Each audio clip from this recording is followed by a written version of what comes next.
Makeup টিউটোরিয়ালের part 3 নিয়ে চলে আসলাম। তো পার্ট 3 তে আছে আমি আগে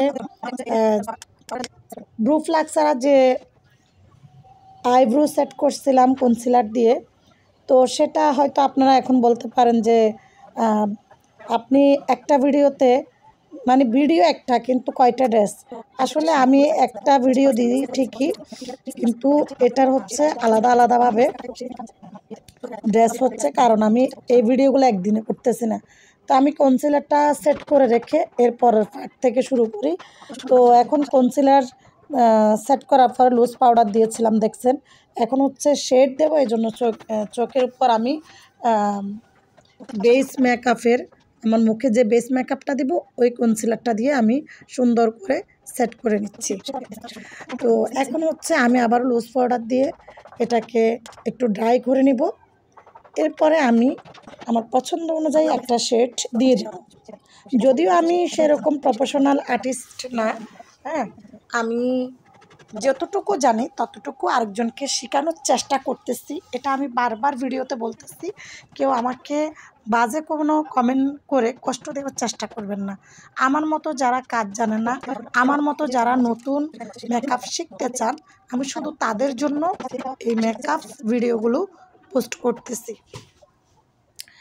তো খুব সুন্দর একটা পার্টি সাজ আর কি, এটা আপনি ব্রাইডাল পার্টি সাজ বলতে পারেন বা নর্মাল যে পার্টি সাজ সেটাও বলতে পারেন। আপনি এটাকে যেভাবে নেবেন সেভাবে।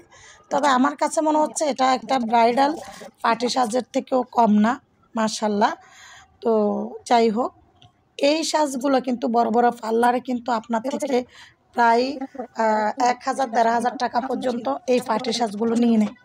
শুধু একটু হেয়ার স্টাইল, বিভিন্ন হেয়ার স্টাইলের মাধ্যমে, হ্যাঁ, বিভিন্ন শাড়ির স্টাইলিশভাবে শাড়ি পরে বা হিজাব পরে বা সুন্দর একটা মাথার মধ্যে সুন্দর একটা হেয়ার স্টাইল দিয়ে, হ্যাঁ, ওই 1000-1500 টাকা পার্টি সাজ নিয়ে নেয়। তো আমরা হচ্ছে এই পার্টি সাজগুলো 300 টাকা, 400 টাকা, 350 টাকা এইভাবে কিন্তু এই পার্টি সাজগুলো নিই। তো যাই হোক, দেখতে পারতেছেন। আর আমি বেস মেকআপটা কিন্তু আমার ঘরে আমি প্রায় 4-5টা ফাউন্ডেশন একসাথে মিক্স করে একটা টোন রেডি করে রাখছি। এটা যে কোনো টোনের সাথে, মানে যে কোনো স্কিনের সাথে এই টোনটা মানিয়ে যাবে খুব পারফেক্টভাবে। তো সেটা আপনারা আমার মেকআপ যখন কমপ্লিট হয়ে যাবে তখনই আপনারা বুঝতে পারবেন।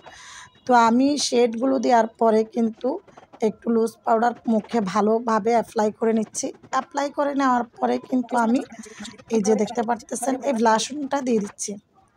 এই ব্লাশনটা আপনারা আপনাদের পছন্দ অনুযায়ী ব্লাশন সেট করে দিতে পারেন। আমি আমার পছন্দ অনুযায়ী ব্লাশন সেট করে দিয়ে দিচ্ছি। তো দেখতে পারতেছেন একটু নাকে আর 2 গালের সাইডে একটু থুতনিতে দিয়ে দিচ্ছি। তো আমি আদৌ কিন্তু সবসময় এভাবে ব্লাশন দিই না। তো শুধুমাত্র আপনাদেরকে দেখানোর সুবিধার্থে যারা ব্লাশন দিতে পছন্দ করেন তারা দিবেন, যারা পছন্দ করেন না তারা দিবেন না। তো ভ্রুর নিচে একটু করে হাইলাইট দিয়ে দিছি।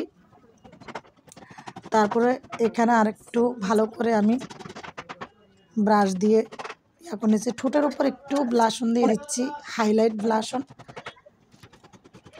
তো এখন হচ্ছে আমি আইব্রো দিয়ে দিচ্ছি। এরপর আমি আইলাইনার দিয়ে দিব। আইলাইনার দেওয়ার পরে মাস্কারা। তারপরে আমি চোখের 2 সাইডে একটু ভালো করে সেট করে নিলাম,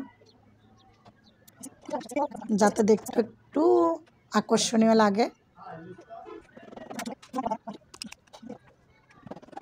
তো এখন আমি মুখটাকে এই লুজ পাউডারগুলো ভালো করে ঝেড়ে মুখটাকে একটা সুন্দর লুকে নিয়ে আসতেছি। এখন লিপস্টিক দিলাম।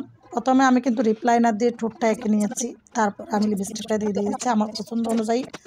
আমি চিন্তা করছি আমার ওনার সাথে হয়তো লিপস্টিকটা মানিয়ে যাবে, সেই জন্য। তো সেটিং স্প্রে দিয়ে দিলাম। এখন দেখতে পারতেছো মাশাআল্লাহ, ওয়াও, জাস্ট ওয়াও। তো এখানে ভালো করে দেখা যাচ্ছে না, আমি একটু উঠে মোবাইলটাকে নিয়ে দেখাচ্ছি। দেখো, আমি কিন্তু কোনো ফিল্টার দিই নাই। আমার গলা আর হাত দেখো, জাস্ট ওয়াও। তো সাজটা কেমন হয়েছে সবাই একটু জানাবা কমেন্টে। যে আমার সাজটা তোমাদের কাছে কেমন হয়েছে, সুন্দর লাগছে কিনা। তো আজ এই পর্যন্ত। সবাই পেজটা ফলো করবা, ইউটিউব থেকে দেখলে সাবস্ক্রাইব করবা, টিকটক থেকে দেখলে ফলো করবা। আল্লাহ হাফেজ।